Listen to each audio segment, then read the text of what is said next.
it is lovely to be with you via this video message. And this is certainly not how I anticipated speaking to you all, but what a blessing it is to have the capacity to record something so that we can be together, continuing in our study of the book of Judges, even at a distance, and even through this enforced home time that we have through the coronavirus time. So it's a blessing to be able to be with you today, and I just am hoping that this will encourage you as we continue in Judges.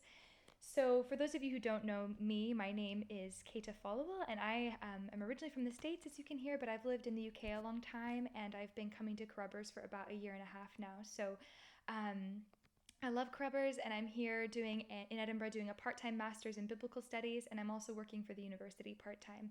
So I'm excited to be here at least until September 2021, and we'll see from there. But I'm really excited for what we're going to go through today. Today we're going to be looking at the second half of the life of Samson to continue on from the study that we've been doing with Marion previously, which is going to be great, and I'm excited to dive in. But first, I know that for all of us this is quite a strange time.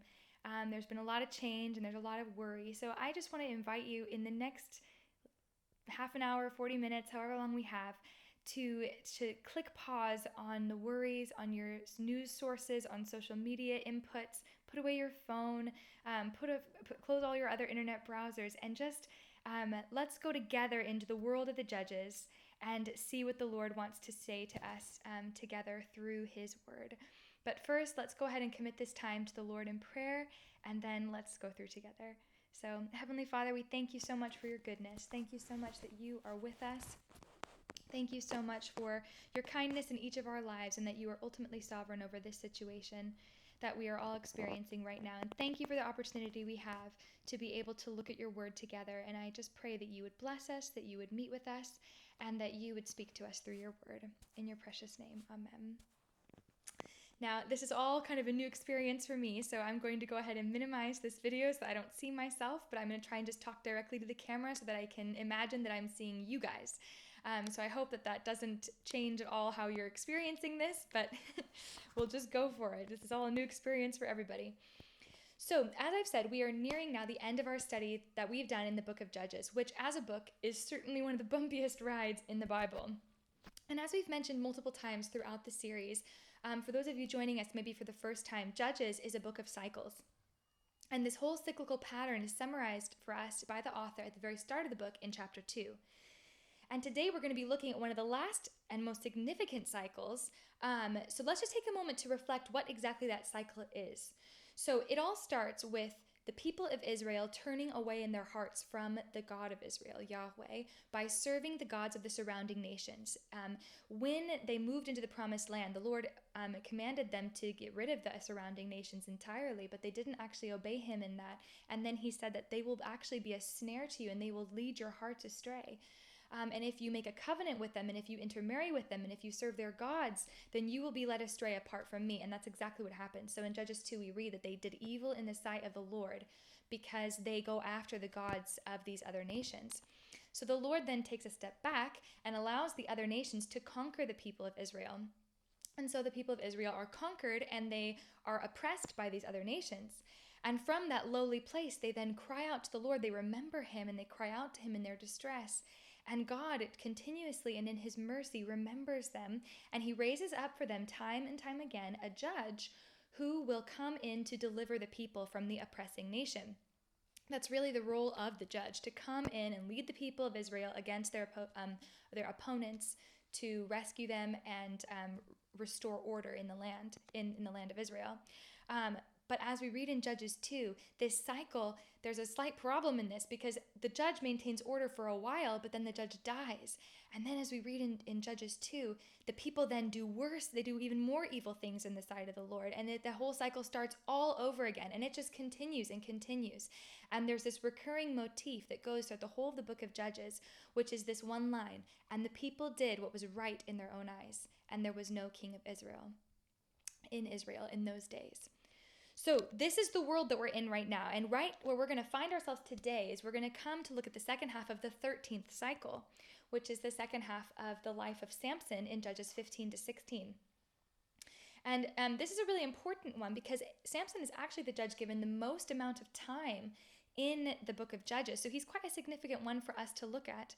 And as we're going ahead and looking at it, the big question that we're going to think about and we're going to look at is really, who was God in Samson's life? And that's the question we're going to be thinking about. Now, for those of you who were not with us last time, Marianne did an amazing job introducing us to the life of Samson by looking at chapters 13 and 14. And I just thought I would just do a quick summary of those chapters to help us as we then segue into chapters 15 and 16. So chapter 13 is the lead up to Samson's birth. We see that, as Marianne pointed out for us, he belongs to a special group of special children who are born to barren mothers, announced by an angel, and endowed with a special purpose before they are even born. For Samson, this was to be a Nazirite, which as a word means separated one. And from Numbers chapter 6, we learn that there were three main requirements for a Nazirite. You were to abstain from the product of the vine, be that grapes or anything, or up to wine. You were to keep yourself from any dead person or any dead thing as well. There were issues about being clean and unclean, and part of being set apart was about remaining clean. And you were to never let a razor cut your hair. Your hair particularly was a symbol. It was called your dedicated head of hair, and it was a symbol of your dedicated life. And as soon as your vow ended, you were supposed to shave off the dedicated head of hair as a symbol of the end of the vow.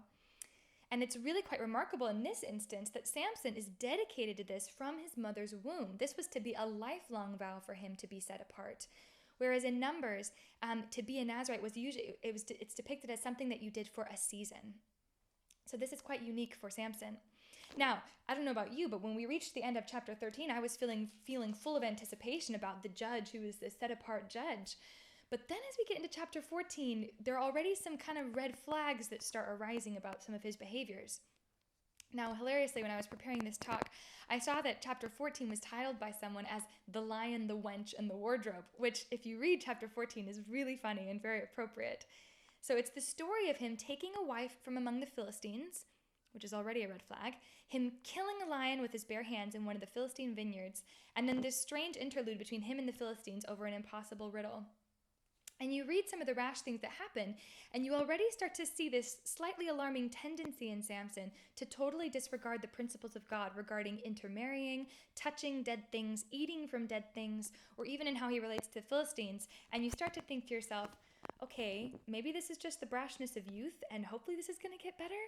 But we're going to see. So what I'd like to do now is two things. First of all, I know it's a lot of text, but there's something powerful about reading the word together, especially at these times when we have to be separated from one another. So we're going to begin by just reading the full chunk of Judges 15 to 16. And then the second thing we're going to do is we are going to look at these texts through the lens of three narratives, because there are really three significant narratives going on. There's the narrative of Samson and the Philistines. There's the narrative of Samson and the women in his life. And then most importantly, there's the narrative of Samson and the Lord. So this afternoon, and whatever time you're watching this, we're going to look together at those narratives to try and get a sense of what's going on in these chapters and to ask the Lord what he wants to teach us from them. So without further ado, let's dive in and let's read Judges 15 to 16. But after a while, in the time of a wheat harvest, so this is after Samson has done this riddle with the Philistines to try and trick them at his wedding feast, and he's feeling on top of the world, so he's given them a riddle that's totally impossible, and then they realize they're not going to figure it out, so they go to his wife and they say entice him to figure out the code to the riddle. The wife gets to him, and so he tells her the secret. She then tells them, and he's then furious. He has to repay the debt of a riddle bet that he set up, and he's angry, so he storms off, and his wife is given away to another man. So now we start here, 15. But after a while, in the time of the wheat harvest, Samson visited his wife with a young goat, and said, I will go into my wife in her room. But her father did not let him enter. Her father said, I really thought that you hated her intensely, so I gave her to your companion. Is not your younger sister more beautiful than she? Please let her be yours instead. Samson then said to them, This time I shall be blameless in regard to the Philistines when I do them harm. Samson went and caught 300 foxes and took torches and turned the foxes tail to tail and put one torch in the middle between two tails. When he had set fire to the torches, he released the foxes into the standing grain of the Philistines, thus burning up both the shocks and the standing grain along with the vineyards and the groves. Then the Philistines said, Who did this? And they said, Samson, the son-in-law of the Timnite, because he took his wife and gave her to his companion. So the Philistines came up and burned her and her father with fire. Samson said to them, Since you act like this, I will surely take revenge on you, but after that I will quit. He struck them ruthlessly with a great slaughter and went down and lived in the cleft of the rock of Etam. Then the Philistines went up and camped in Judah and spread out in Lehi. And the men of Judah said, Why have you come up against us? And they said, We've come up to bind Samson in order to do to him as he did to us. Then 3,000 men of Judah went down to the cleft of the rock of Etam and said to Samson, Do you not know that the Philistines are rulers over us? What then is this that you've done to us? And he said to them, As they did to me, so I have done to them. So they said to him, We have come down to bind you, so that we may give you into the hands of the Philistines. And Samson said to them, Swear to me that you will not kill me. So they said to him, No, but we will bind you fast, and will give you into their hands, yet surely we will not kill you. Then they bound him with 2 new ropes and brought him up from the rock. When he came to Lehi, the Philistines shouted as they met him. And the Spirit of the Lord came upon him mightily, so that the ropes that were on his arms were as flax that is burned with fire, and his bonds dropped from his hands. He found a fresh jawbone of a donkey, and so he reached out and took it and killed 1,000 men with it. Then he said, With the jawbone of a donkey, heaps upon heaps, with the jawbone of a donkey I've killed 1,000 men. When he finished speaking, he threw the jawbone from his hand, and he named that place Ramath-lehi. Then he became very thirsty, and he called to the Lord and said, You have given this great deliverance by the hand of your servant, but now shall I die of thirst and fall into the hands of the uncircumcised?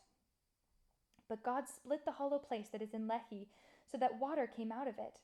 When he drank, his strength was returned, and he was revived. Therefore he named it On-Hakori, which is in Lehi to this day. So he judged Israel 20 years in the days of the Philistines. Now Samson went to Gaza and saw a harlot there, and went into her. And when it was told to the Gazites, saying, Samson has come here, they surrounded the place and lay in wait for him all night at the gate of the city. And they kept silent all night, saying, Let us wait until the morning light, and then we will kill him. Now Samson lay until midnight, and at midnight he arose and took hold of the doors of the city gate and the 2 posts, and pulled them up along with the bars. Then he put them on his shoulders and carried them up to the top of the mountain which is opposite Hebron. After this it came about that he loved a woman in the valley of Sorek, whose name was Delilah. The lords of the Philistines came up to her and said to her, Entice him. See where his great strength lies, and how we may overpower him, that we may bind him to afflict him. Then we will each give you 1,100 pieces of silver. So Delilah said to Samson, Please tell me where your great strength is, and how you may be bound to afflict you. Samson said to her, If they bind me with 7 fresh cords that have not been dried, then I will become weak and become like any other man. Then the lords of the Philistines brought up to her 7 fresh cords that had not been dried, and she bound him with them. Now she had men lying in wait in an inner room, and she said to him, The Philistines are upon you, Samson. But he snapped the cords as a string of tow snaps when it touches fire, so his strength was not discovered. Then Delilah said to Samson, Behold, you have deceived me and told me lies. Now please tell me how you may be bound. And he said to her, If they bind me tightly with new ropes which have not been used, then I will become weak like any other man. So Delilah took new ropes and bound him with them, and said to him, The Philistines are upon you, Samson. For the men were lying in wait in the inner room. But he snapped the ropes from his arms like a thread. Then Delilah said to Samson, Up to now you have deceived me and told me lies. Tell me how you may be bound. And he said to her, If you weave the 7 locks of my hair with the web and fasten it with a pin, then I will become weak and be like any other man. So while he slept, Delilah took the 7 locks of his hair and wove them into the web. And she fastened it with a pin and said to him, The Philistines are upon you, Samson. But he awoke from his sleep, pulled out the pin of the loom and the web. Then she said to him, How can you say I love you when your heart is not with me? You have deceived me these 3 times and have not told me where your great strength is. It came about when she pressed him daily with her words and urged him that his soul was annoyed to death. So he told her all that was in his heart, and said to her, A razor has never come on my head, for I have been a Nazirite to God from my mother's womb. If I am shaved, then my strength will leave me, and I will become weak and be like any other man. When Delilah saw that he had told her all that was in his heart, she sent and called the lords of the Philistines, saying, Come up once more, for he has told me all that is in his heart. Then the lords of the Philistines came up to her and brought the money in their hands. She made him sleep on her knees and called for a man and had him shave off the 7 locks of his hair. Then she began to afflict him, and his strength left him. She said, The Philistines are upon you, Samson. And he awoke from his sleep and said, I will go out as at other times and shake myself free. But he did not know that the Lord had departed from him. The Philistines seized him and gouged out his eyes, and they brought him down to Gaza and bound him with bronze chains, and he was a grinder in the prison.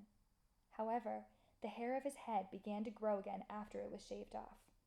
Now the lords of the Philistines assembled to offer a great sacrifice to Dagon their god and to rejoice, for they said, "Our God has given Samson our enemy into our hands." When the people saw him, they praised their God, for they said, "Our God has given our enemy into our hands, even the destroyer of our country, who has slain many of us." It so happened when they were in high spirits that they said, "Call for Samson that he may amuse us." So they called for Samson from the prison, and he entertained them. And they made him stand between the pillars. Then Samson said to the boy who was holding his hand, "Let me feel the pillars on which the house rests, that I may lean against them." Now the house was full of men and women, and all the lords of the Philistines were there. And about 3,000 men and women were on the roof looking on while Samson was amusing them. Then Samson called to the Lord and said, "O Lord God, please remember me, and please strengthen me just this time, O God, that I may at once be avenged of the Philistines for my 2 eyes." Samson grasped the 2 middle pillars on which the house rested and braced himself against them, the one with his right hand and the other with his left. And Samson said, "Let me die with the Philistines." And he bent with all his might, so that the house fell on the lords and all the people who were in it. So the dead whom he killed at his death were more than those whom he killed in his life. Then his brothers and all his father's household came down, took him, brought him up, and buried him between Zorah and Eshtaol in the tomb of Manoah his father. Thus he judged Israel 20 years. So that's our text for today. And as I've said, we're going to look at it through these 3 narratives and just see what we can learn. So the first thing is, let's talk about Samson and the Philistines. Throughout these chapters, there is a real power play going on. It's like a ping-pong battle between the Philistines and this one guy, Samson.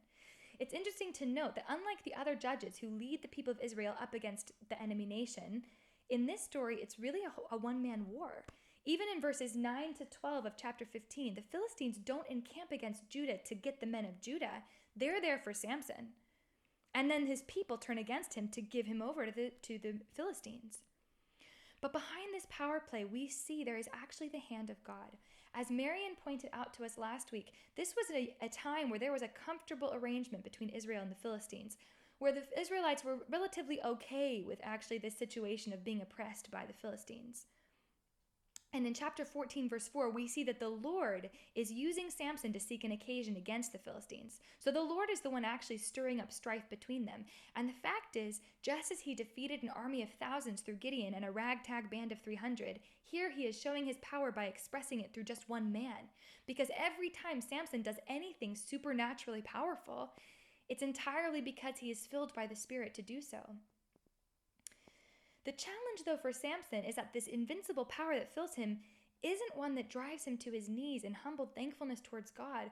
Rather, what we see in these chapters is a version of Samson where he seems to behave as if this power is from himself. Just after the Lord empowers him to slaughter 1,000 men with this jawbone, a very unlikely weapon, he sings this song of gusto and song of victory in verse 16. But if you notice, not a word is said of the Lord who gave him the victory. It's a song about his own power. It's a silly song, and it's a play on words. Look at me. With the jawbone of a donkey, I killed heaps of them. I killed 1,000 of them. There's also before that a real element of mockery in how Samson deals with his enemies in the instances when he isn't filled by the Spirit. We have the whole fox stunt, which wasn't really necessary. Was it necessary for him to capture 300 foxes in order to burn down their crops? It's kind of silly. And we have the instance of him snatching the gates and the doors right from under their noses and placing this on the mountain. What we see here is a version of Samson who is proud and invincible, living up the power that he has over his enemies and thumbing his nose at them. It's God's strength that makes him invincible, but Samson is living as if it's his own and claiming the glory. It's as if he has taken that. Marian made a funny comparison between him and some of the superheroes that we talk about today in our culture, and it's as if he's taken that superhero mantra, with great power comes great responsibility, and instead he's living as if with this great power he can do whatever he wants. And in fact, as we see in 16 verse 20, Samson gets to a point of almost believing that this strength is coming from himself. I will go out and shake myself free. So the first observation is that we see that Samson is filled by God's strength to do mighty deeds, but he's acting as if the power is coming from himself. So the question for us to think about, are there areas of our lives where we are filled with the strength of God to do mighty things, but we are tempted to believe that this comes from ourselves and assume the glory rather than give the glory to the Lord? Now, while the Philistines know that they cannot overpower Samson in the area of strength, they do know that there is a weakness going on in his life. So let's look now at the second narrative, which is probably the most famous narrative that we see about Samson, which is the dynamic between him and the women in his life. The main thing that we see about Samson throughout his life is that he had a major weakness, and it tripped him up his whole life. I could have called this section Samson and Delilah, but really it's not just about Samson and Delilah. There are really three ladies in Samson's life. First, we have his wife in chapter 14. Then we have the brief interlude with the harlot at the start of chapter 16. And then we have the story of him and Delilah. Now, the first thing to notice about his engagements with these women is that the only women in his life are Philistine women. Not once does Samson seem at all interested in the women of his people. He only goes after the women that God said not to pursue because they would lead his heart astray. The Lord is so clear in Deuteronomy, do not intermarry or take their daughters because they will lead your heart astray. So by choosing only enemy women, he is deliberately disobeying God, and he's actually putting himself directly in danger's way, exposing himself to his enemies. It's as if you could imagine having a war council. Would you ever invite a representative of your enemy nation into your inner circle, into your war council as you're deciding how to go about opposing them? Never. But here Samson has taken into his heart and into his bedroom and into his life these women, and he doesn't realize there's going to be a pattern where they know that, and they know that they have access to him through these ladies that he has invited into his inner circle. He's either dangerously overconfident in his ability to withstand temptation, or he's just, and this is even worse, or he's just dismissive of God's commands. And now he's no longer thumbing his nose at his enemies, he's thumbing his nose at God. Now let's look at some observations here. All three interactions with the ladies start with Samson going to or being in a Philistine area. We've got Timnah, Gaza, and the Valley of Sorek. And in the first two instances, what trips him up is what he sees. It says, and he went to Timnah and he saw a woman. And then in chapter 16, Samson went to Gaza and he saw a harlot. Eyes are a super important motif in the book of Judges. Throughout the book we read that the people of Israel did not do what was right in the eyes of the Lord. Instead, everyone did what was right in their own eyes. And here Samson is living exactly this out. He is hanging about in enemy territory. He sees something that he wants, even though it's off limits, but he wants it now. And he takes it. I don't know about you, but this reminded me instantly of 1 John 2, which talks about the lust of the flesh, the lust of the eyes, and the boastful pride of life, which are things of the world that we as Christians are to be wary of. As a people who are set apart, filled by the Spirit, we're to be conscious that we can be led astray by the lust of the eyes, the lust of the flesh, boastful pride of life. Those things are not fruits of the Spirit. And in fact, the fruit of the Spirit is self-control.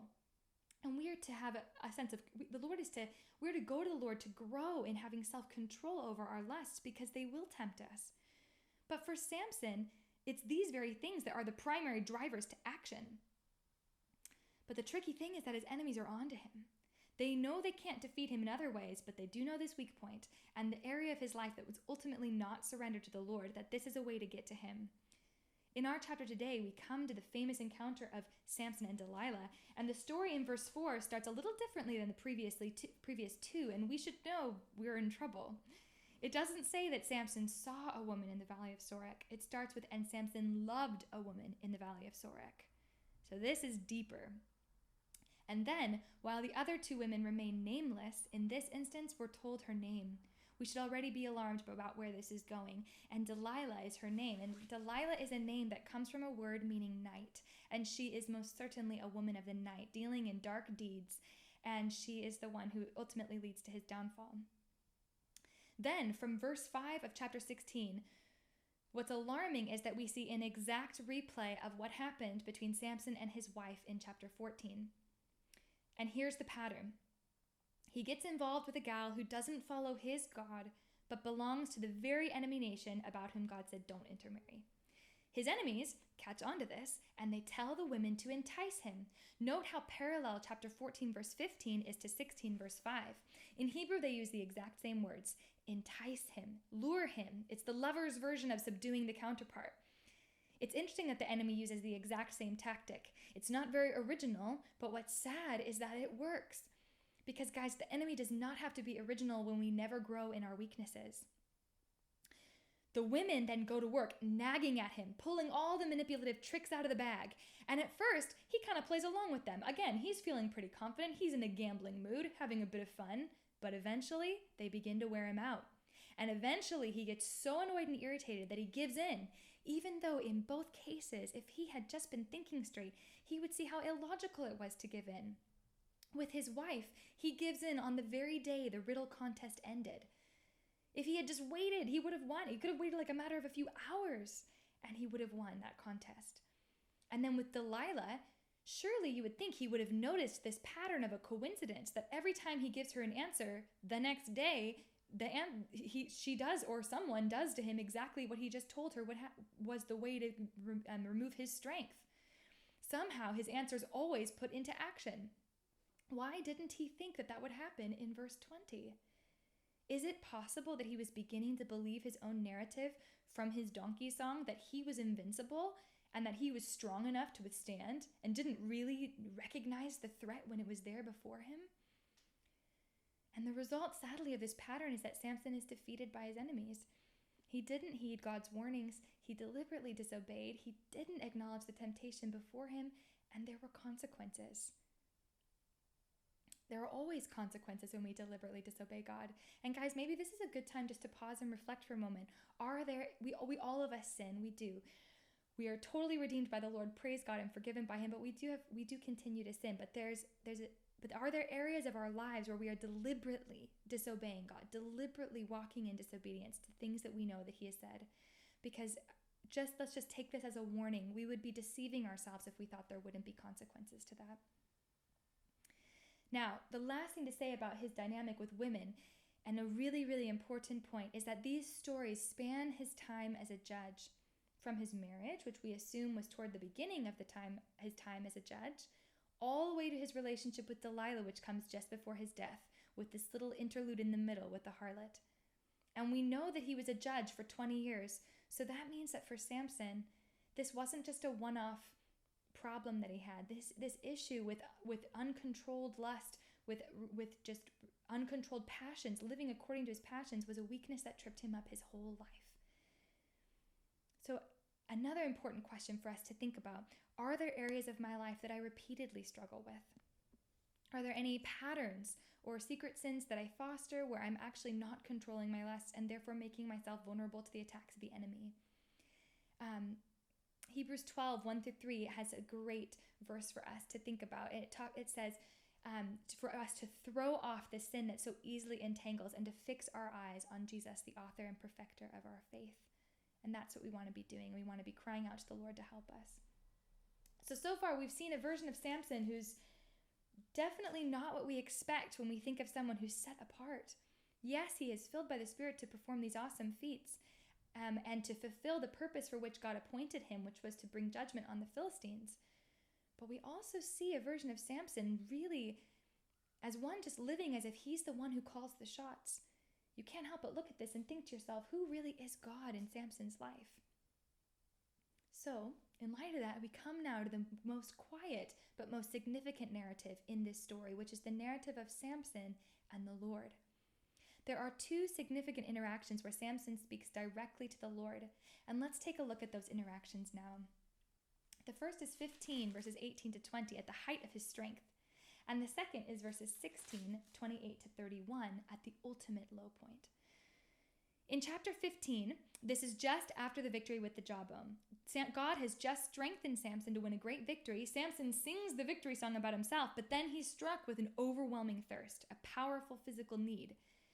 And he's diminished, and so he calls out to God. I have to confess, when I was reading this, I actually found it really exciting that Samson did this, and super surprising. It's the first time Samson even acknowledges God in the story. We know that God has seen Samson. We know that God fills Samson. But this is the first time there's a Samson reaches out to God. I was quite excited about that. But then we look at his request, and I confess my excitement went out the window at that point because it's not even a request. It's actually just a complaint. It's a bit like the people of Israel in the wilderness complaining to Moses that they don't have any water. First of all, he doesn't even address God by name. He just says, you brought about this great victory of your servant, but now am I going to die of thirst and fall into the hand of the Philistines? It's quite a demanding prayer. Instead of humility before God, it's like, hey, I'm dying here. You just won a great victory through me. Are you going to leave me here? It's encouraging to see that he, in this prayer, acknowledges that God won the victory through him, but his prayer is quite appropriate to the version of Samson that we've seen in the two narratives above. It's a version of himself who is full of himself, doing what he wants, taking what he wants, and using things and people along the way. And God just fits into that picture. It's the one he cries to when he can't help himself, and even then, when he cries out, it's with a tone of entitlement, as if God owes him this.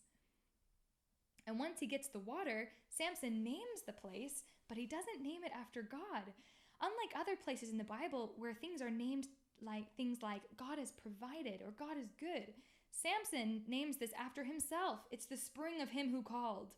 Again, we see Samson, a version of where he's just full of himself. Who is God but the water bringer? I'm the one who called. So that's the first interaction we see between God and Samson. But then a transformation takes place between that point, that high point, and where we see him in chapter 16. But turn with me now to the key moment, the transition that enables us to understand that second prayer. Let's look at 16 verses 21 to 22. This is just after Delilah has betrayed him, and he has told her all that is in his heart, and she calls to the Lord of the Philistines and says, come, he's told me all that's in my heart, all that's in his heart. And come up this last time. They bring the money. She tells them. They shave his head. She afflicts him. And then the Philistines come upon him. And the Philistines seized him, gouged out his eyes, and they brought him down to Gaza and bound him with bronze chains. And he was a grinder in the prison. However, the hair of his head began to grow after it was shaved off. The Bible is full of metaphors and images, and it could be easy to pass over these verses. But there are three images worth noting here. First, he's made blind. While this is horrible and brutal, his eyes were the very things that caused him to stumble. And without them, it's as if he is really able to start to see clearly. You know, so often throughout biblical narratives, very often it's the blind ones who actually are able to see clearly. And certainly at this point, this is a turning point for Samson, as if he's really able to see. Second, he is set as a grinder in a Philistine prison. Of all the mindless, demeaning activities, a grinder, probably of grain, was someone who day in and day out relentlessly walked in an endless circle pushing a great stone. It was an animal's work, really, actually, but this is clearly their point. They're going to demean Samson just as he has demeaned them, and this is the image we see here. If you ever wanted a picture of Ecclesiastes in this endless cycle of meaninglessness, this is the image we see here. This is someone truly in a pit of despair. He is without his eyes. He is hopelessly and relentlessly pushing this stone around, and it's endless. But then we see the third image. It's in this pit, when he has reached rock bottom through his own choices and flagrant disobedience, that something amazing happens. We don't know if he asked for this, or if he cried out for God, or if God initiates this, but something amazing happens. His hair begins to grow back. As we talked about at the beginning of this talk, the hair was a sign of his separation to the Lord. And that growing back is not just a promise of the restored strength, it's a promise of the presence of the Lord. Here in the lowest moment of Samson's life, even though the Lord had all the right to abandon him here, the Lord didn't. He quietly and tenderly returned to him, and his hair began to grow back. And it's that Samson in that place who emerges from the pit and prays a very different prayer in verses 28 to 31. Now, the context of that prayer is that the Philistines are rejoicing and celebrating because of the capture of Samson. They are worshiping their God because they think that their God has won the victory. And they call for Samson to be brought out to entertain them. This great man now performing like a pet. Samson, the great one, he must ask a little boy to help him find the pillars of the house. And it's here we read his second prayer. The first thing we notice about this prayer is that he begins by calling on the name of the Lord. And not just on one name, but three names. He starts with Adonai, which is the name for Lord, Master. This then is followed by the name Yahweh, the personal name of the God of Israel, the I Am, who delivered his people from Egypt and slavery. And then he says Elohim, the name of the Almighty God of gods who reigns over all. Samson knows exactly to whom he is crying out in this prayer. This is not just a hey you, this is a God by name. And then instead of approaching him presumptuously, without even making a direct request, he approaches him humbly, and he twice uses a word of pleading. I pray you, remember me. I pray you, strengthen me. And while in the first prayer he was worried about death and falling into the hands of the Philistines, in this prayer he already is in the hands of the Philistines, and he asks for the strength one last time for what he knows will be his final act of judgment. In both instances, the Lord answers his prayers, but in the final instance, the Lord uses this moment and this death to achieve a greater victory than any accomplished in his life. And while Samson thinks that it's really about avenging his 2 eyes, there's a bigger picture going on here. Because in this moment, this is a moment where the enemy thinks that they've won and they're celebrating their god Dagon. But the true God knows what's going on, and he comes in and snatches the victory from them, because the whole point was he had created Samson for the purpose of delivering the people from the Philistines, and the Lord will achieve his purposes no matter what. So in this narrative, we actually see an incredible narrative of redemption. Because at the end of all these things, at the end of all his choices, at the end of disobedience, at the end of the consequences, in his blindness and in his chains, Samson actually won the greatest victory. So we've looked at these 3 narratives, and we've seen some great failures on the part of Samson, but we've also seen that ultimately the Lord achieves the victory and his purposes, and the Lord does not abandon his people in their lowest moments. Now, before we close, we've all got a bit of time these days, and perhaps it may be worth just sitting back and taking some time to reflect for ourselves, who is God in my life? I too am a set-apart person, filled by the Holy Spirit because of Jesus Christ who died on the cross for me.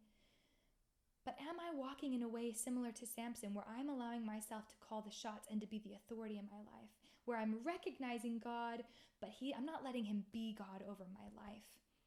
Maybe this is a good time for us, while we have so much time, to do a bit of spiritual spring cleaning in our hearts and ask the Lord, Lord, are there areas of my life where you are not on the throne? Because, guys, we don't want to get to the point where we too find ourselves in a pit of despair because of our disobedience before we actually turn to the Lord.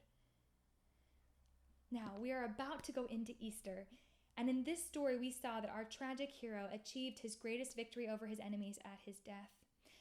But how wonderful that we can actually look to another, the true hero, who's the ultimate judge and ruler and king, who saves us from the hopeless reality of this cycle of judges. Jesus and Samson couldn't be more different. But ultimately, we look beyond Samson, we look beyond the judges, we look beyond the kings, we look to the ultimate king who defeated the great enemies of sin, death, and Satan at his death and resurrection. We have so much to celebrate in the coming weeks, and no amount of quarantining or coronavirus should keep us from praising our God, who will always and forever meet us in our pits of despair, and who will always have the victory. So God bless you guys.